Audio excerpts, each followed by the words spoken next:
Lord. Hello. Hi, everybody. Let me see if I can get my camera going here.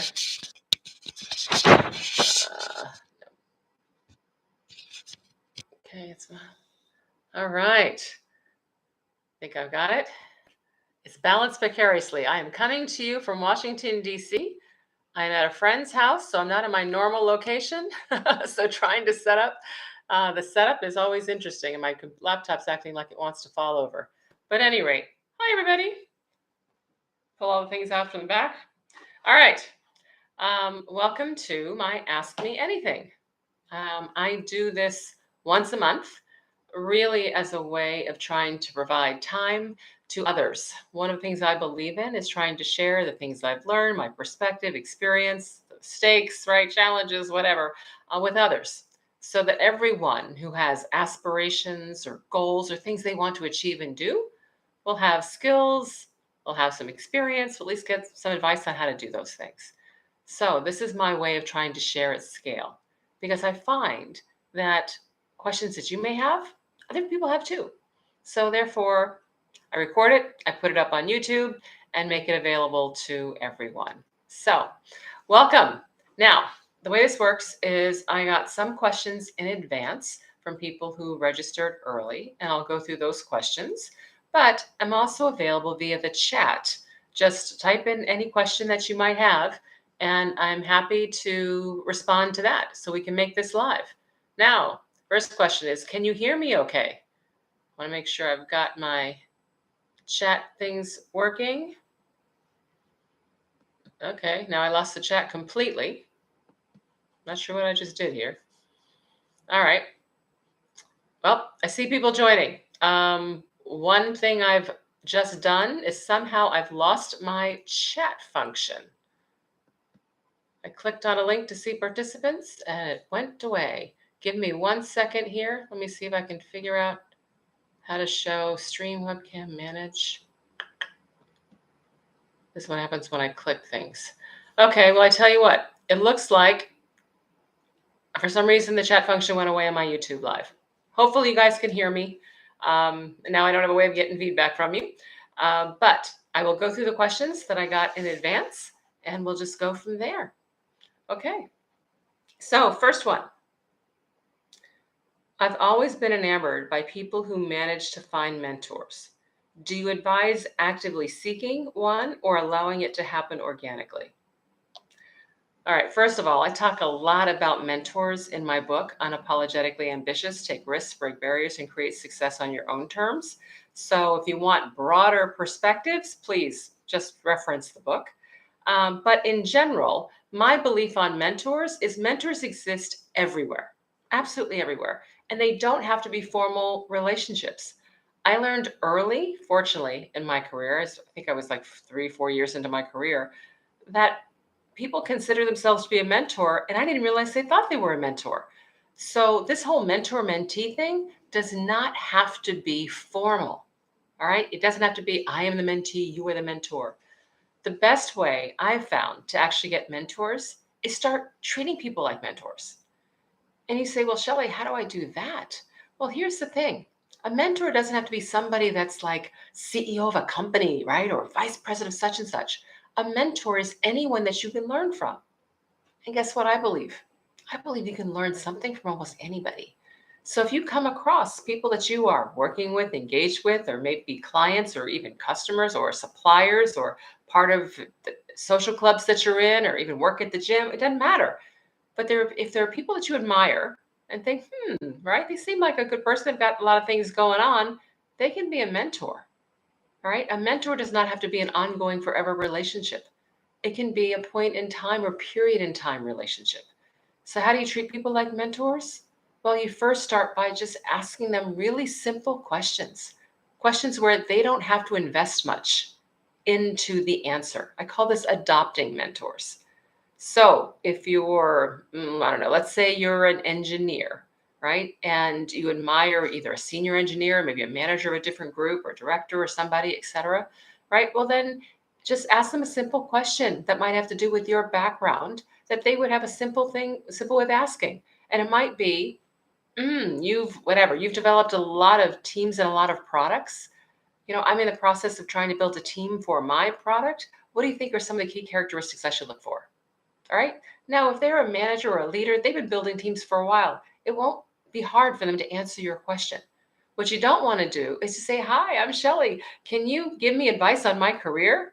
I mean, that takes way too much investment. They don't know you yet, right? They don't know who you are, why they should spend the time. So, no, you don't start with the hard questions first. You start with easy questions. And then with easy questions, you want to make sure that you always give feedback. After they've given you advice, take the advice. Or if you don't take the advice because situations change or etc., let them know that too, but close the loop. Get back to them and say, "Thank you so much for the advice. Either here's what I did with it, or unfortunately, the team I was going to create didn't materialize, so I wasn't able to use your information, but I really appreciate your insight, and I definitely plan to use it for the future." Now, why do you need to close the loop? Because people need to know that the time they took with you was worth it, right? Was worth it. And the other thing is when you give them feedback, it makes them feel good that they actually were able to help you. And as Maya Angelou says, people won't remember what you say, they won't remember what you do, they'll remember how you make them feel. And that's how they remember you. And then the next time you have a question, they're likely to pause and actually answer it. So you just kind of rinse and repeat.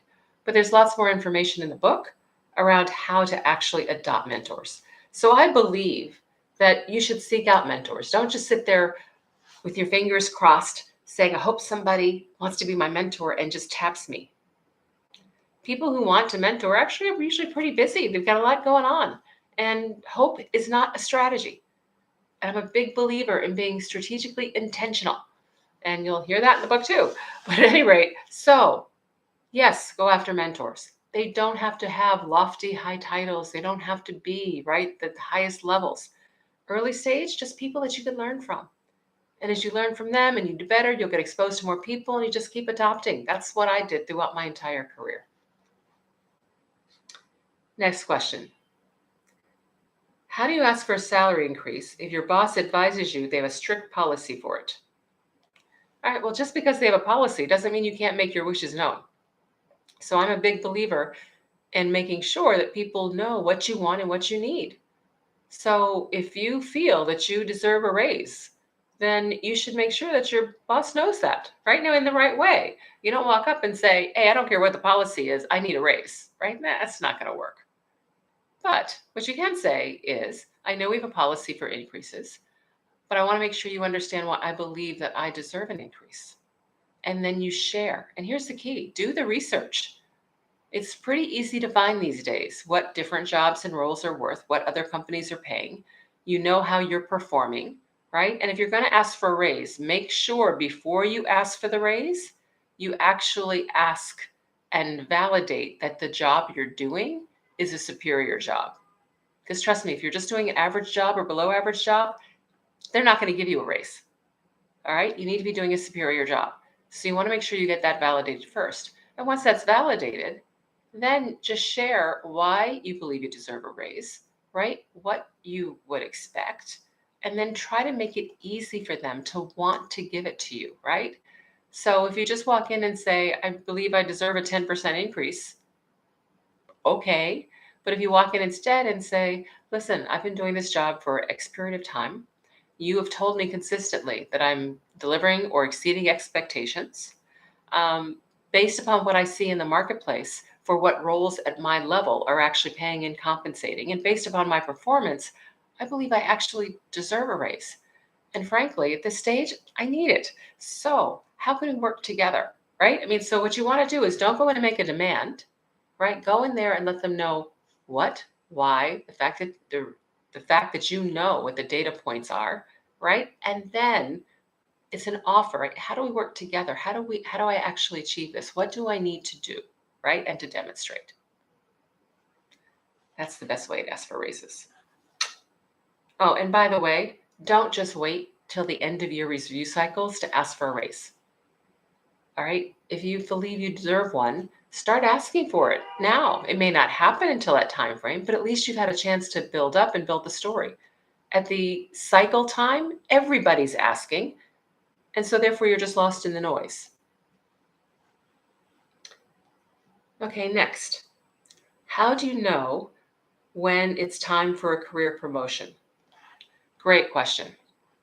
So career promotions are one in which it's an art, it's not a science, right? It's not like I can give you, okay, here's the exact checklist and you're ready for the next promotion. But what I will tell you is I think it's important to stay on a learning ladder. All right. If you think of your career as a ladder, whenever you take a new job, you kind of start towards the bottom rung of the ladder. You don't know the ropes yet. You don't know the people. You don't know how to perform because you haven't done the job yet. And as you build skills and experience, right, you rise up that ladder. I mean, from a learning standpoint, because you know more, right, versus less. So once you get to the point where you're not learning as much, that learning curve is starting to flatten, right? That's a great sign that, you know what, you're ready for a promotion. Because I do believe you want to always be on a good learning curve. That's one. Two, how's your performance? Are you consistently beating expectations? That's another indication that you are ready for a promotion. Third, do people look to you as the informal leader, right? As the informal source of information, data, facts, points, etc., right? Around your overall group. Because that also says, even in your peers' eyes, you started to rise. So all those things are indications. Now, the key is making sure you're having a conversation with your boss, right? Throughout time so that you understand what's expected. Because here's one of the things that I see sometimes. There's actually a mismatch between what your boss thinks success looks like and what you think success looks like. So always qualify that with your boss. One of the first things I do when I get a new role is I ask, so tell me, what does success look like? Because sometimes you'll hear things that actually aren't in the job description. So ask what success looks like and then make sure that you're actually delivering, right, to that success. So with all those things in place, then you're ready to start talking about promotion. And if people tell you, you ask for a promotion, start talking about it, and your manager says, well, you're not quite ready, okay, that's all right. Don't take that as a, oh my goodness, take your marbles and go home. No. Being told that gives you a great opportunity to ask, why am I not ready? What experience am I missing? Or what skills haven't you seen me demonstrate? And then when they tell you, write it down. Write it down. You want to write it down because you want them to know you're listening. And number two, you want to go address it. So start working on that and then come back and qualify it. Say, okay, you said I hadn't done X, Y, and Z. So a month later, you come back, I've now done X, Y, and Z. Do you agree I did X, Y, and Z? Does that now mitigate the concern? Now am I ready? Right? So use it as a benchmark to help you actually now move towards that overall promotion. Pardon me. Let me grab a cup of water. All right. Next question. How do you deal with conflict with your colleagues when forceful and challenging personalities exist? If you are clear and if you're a direct individual, but you don't want to actually challenge, right? How do you deal with it? Okay.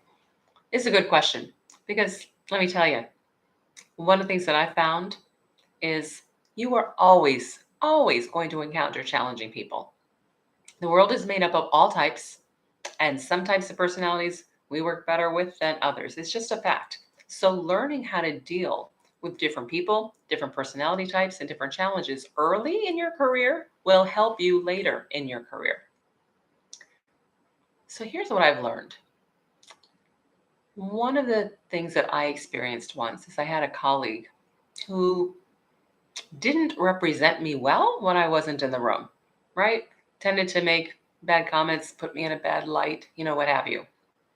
And when I heard of this, I actually approached this colleague and said, I'm just checking. Are we okay? Do you have any concerns with how I'm operating? Blah, blah, blah. I gave them a chance to actually help clarify that. And the answer was, oh, no, it's all fine. It's all fine. And yet, behind my back, it wasn't fine. So what I learned to do was to actually overcompensate by complimenting this colleague and or her team in public whenever I got the opportunity. And typically you can find something positive to say about somebody, not about their work. And why would I do that? I did that because what I created was a bit of a discontinuity in other people's minds. Because what would happen is she would start to talk badly about me, and somebody would think, well, wait a minute. Shellye only has good things to say about you and your team. And every opportunity you get, you're talking her down. What's your problem? So it suddenly became that person's problem and not my problem. All right. So that's one way of addressing it. But the key is to start first with the conversation. He says challenging personalities types. That's a very broad statement. So try to break it down. What makes it challenging to deal with them? And literally write it down. What makes it challenging? Are they overbearing? Do they not listen? Whatever it might be. And then first step is to actually try to talk to them about it. But talk to them about it not in terms of what they're doing wrong, right? Don't approach somebody and say, you never listen to me. That doesn't work. Immediately puts people on the defensive, right? Instead, switch around a little bit and say, I find that when we're working on projects together, I'm not doing a good enough job of communicating my thoughts and ideas because I don't see them actually being taken up and being discussed, right? What do I need to do? So put it on you versus them. Then they're not defensive. The other thing you've done is, in essence, you've come to them for help a little bit. Well, a lot of people like to be sought after for help. And what I found that if you're in a situation where you're not being heard, asking for help on how to communicate better, etc., for the person who's not really listening to you, they actually will then start to listen to you because now they see it as a bit of their responsibility because they're now trying to help you be heard. And trust me, that technique I've even used in the boardroom. So it works. Hopefully those two examples will give you some data points for how to approach this. Okay. Next one. All right, this one I'm going to summarize because it's kind of long. So this one is from a founder. So they founded a company. It looked like they had some successes. It was doing well, but long story short, it ended up failing, as most startups do. So this person is saying they've now, joined a big company because they didn't come from generational wealth. So they've got to pay their bills. Totally get that. But this person's really a founder at heart. And they're concerned that they may not be able to get another company going because they have nothing to show for the first company they built. The job offers that are coming are not really what they want to do, like nonprofits, etc. So anyway, bottom line, the question is, how do I deal with people who say that my first failure inhibits my ambitions going forward? So first of all, let me just give you, and all of you, right, my view on failure. You are only a failure if you do not learn from whatever happened and move forward. Otherwise, you've just had a failure. And guess what? Everybody has failures. And people who don't have failures never try anything. They don't take risks. So having a failure is actually a good thing. So people who say, well, because you had a failure, you can't move forward, you're talking to the wrong people. The key is to keys for you not to embrace your failure as a failure. It sounds like, as I read this note, the person who wrote it is feeling like, my gosh, I had this major failure and I just can't move forward from it because everybody sees me as a failure. All right, first of all, change your attitude. What you had is you just had an experience. You had an experience where you learned how to raise money, how to build a team, how to take build a product, take it to market, whatever it is, right? All those things, these are all skills you built, right? And you were able to, and think of all the positives that happened. Now, you also learned, and I don't know what caused it to have to be shut down, but maybe you also learned that, you need to have a bigger balance sheet to be able to weather ups and downs, or you may have learned something around how product market fit, or you may have learned about targeting, or you may have learned about the team you need to build. I mean, I'm sure there's a whole set of things that you learned as a result of having that failure. Quantify it. So when people say, oh, but you had a failure, not sure you can do something going forward, that's ridiculous. The answer is yes, I had a failure, so I know exactly what not to do next time. And I know what I should do next time. So I will be more successful. I will tell you, I'm from Silicon Valley, right? Silicon Valley is littered with people who had multiple failures before they had successes. And many VCs will tell you that they actually like to see people who've had failures because they've had some learnings before, right? They move forward to this next engagement. So don't let failure define you. Do not let failure define you. And it only defines you if you accept it as your failure. This wasn't your failure. Most companies fail. Most companies fail. So what you did, though, is you had a great experience. You learned a lot. Make sure you quantify what it is that you learned. And based on what you learned, you're ready to start your next thing because these are things that you won't do. These are things that you will do. And your odds for success are now higher.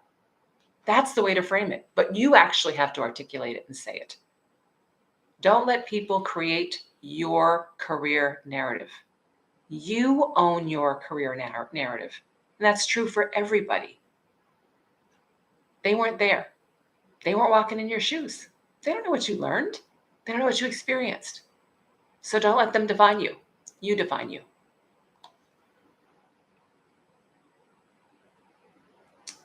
Okay, next one. It says audacious goal setting and planning and execution are key elements of your journey. Any regrets? You know, it's really an interesting question. I struggle a bit with the term regrets. And the reason actually goes back to the point about failure, actually. I'm a big believer that one action, one step, one learning, right, leads to what happens next. So I believe if I go back and change things, the hard things, and made them easy, whatever it was, then I wouldn't be where I am today. So when you say any regrets, I actually have few regrets. Now, does that mean that I loved every step of the way? No. Does it mean that I didn't have any traumas or pain or challenges or hardships or whatever? No, it doesn't mean any of that. I had all those things. But I do think all those things gave me opportunities to learn, to grow, to become resilient, to build courage, and therefore enable me to do the things that I've done later in life. So if I think hard about it, the only regrets I have are not realizing earlier in my life and in my career that actually these hard things that are happening are actually good things for me. They actually help build resilience and strength and character and all of those elements that will ultimately make me who I am. So when it goes back to the point about failure, right? It's okay to have failures. Matter of fact, it's a good thing to have failures. If you don't have any failures, then I would submit that you are not pushing yourself hard enough, right? The key is to learn from them, move forward so that you can grow and develop and achieve the things that you want to achieve.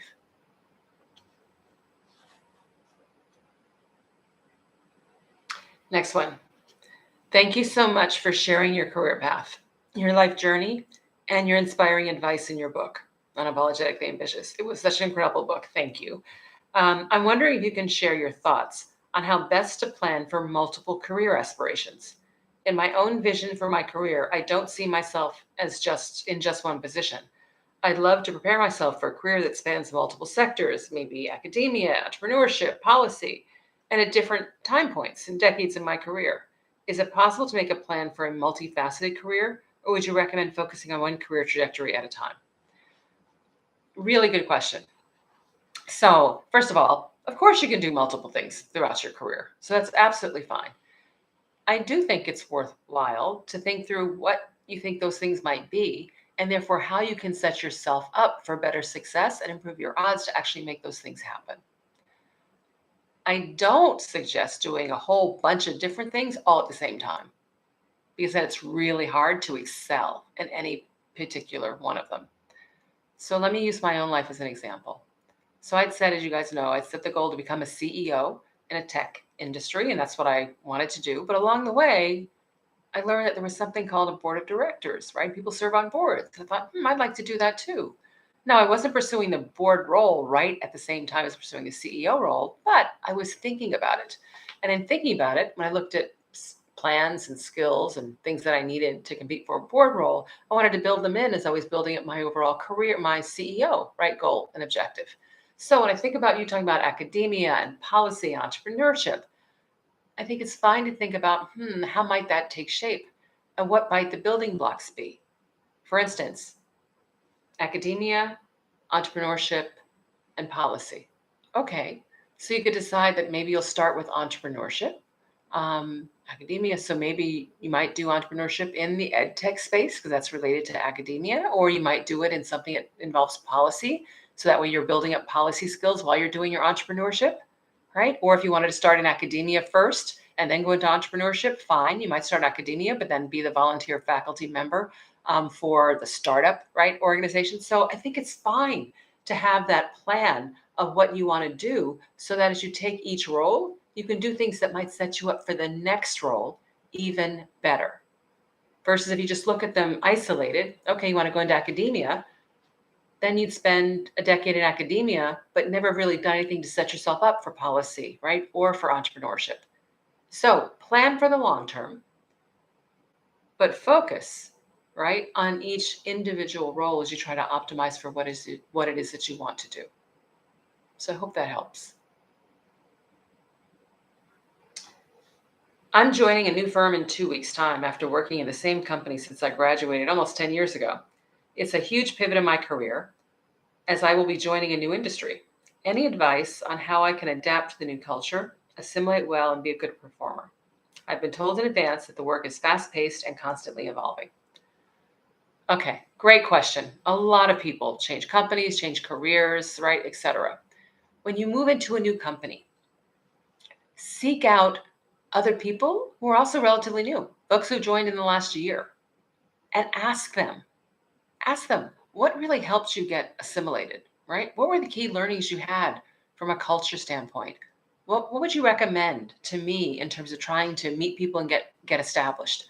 These people, it'll be really fresh on what worked and what didn't work, where they had their struggles, where they didn't have the struggles. I'm a big believer in learning from others. Rarely do you take on a job or do something that no one else has ever done before. So go find the people who've done it, learn from them, take that knowledge, experience, and then build it into your own plan and set of actions so that you can indeed drive to improve, right, your overall success. So that's one. Two, and I talked about this earlier, have a conversation with your boss. Ask your boss, what does success look like? And then decide 6 months from now, 12 months from now, right? Give a horizon. What do you want to see from me, right? What impact will you expect me to have? Get really clear on what success looks like so that you can set your priorities appropriately. Because trust me, I've been there, done that. The job description, just because you go check on the job description, doesn't mean that your boss suddenly thinks you're a fantastic employee, okay? So you want to find out from your boss, what is success to them? Because frankly, to individual bosses, success can actually be different. Some people are looking for strong leadership. Some people are looking for you to make their jobs easier. Some people, they look for a lot of different things in addition to getting the job done. So get that clarified and understood so that you start out from day one knowing, here's what I need to do to be successful with my boss and in their eyes. And then by talking to people who've come before you to join the company, here's the things that I need to do to get myself established. Be proactive is the other thing. Be proactive. Reach out to others. Introduce yourself to others. And even in this virtual world, if you get on a call or you're meeting and there are people that you don't know, right? Send them a text during the meeting and say, hey, we haven't had a chance to meet. I'm Shellye. I'm new. I'm now responsible for such and such. I look forward to getting a chance to get to know you, right? So this doesn't all have to be in person. You can do this virtual too. But be proactive, show energy, show that you're excited about what you're doing, and people respond. They absolutely respond to that. Okay, those are actually the questions that I had for today. And I apologize. I'm not sure what technical issue I had that caused the chat to disappear. So I'm sorry you couldn't ask questions live as we normally do. But I hope that what you heard today was helpful. I'll be back on in another month. Register on my YouTube, ask me anything, and you'll get notification for when the next session is. And Tell your friends. Let others know if you think it might be helpful.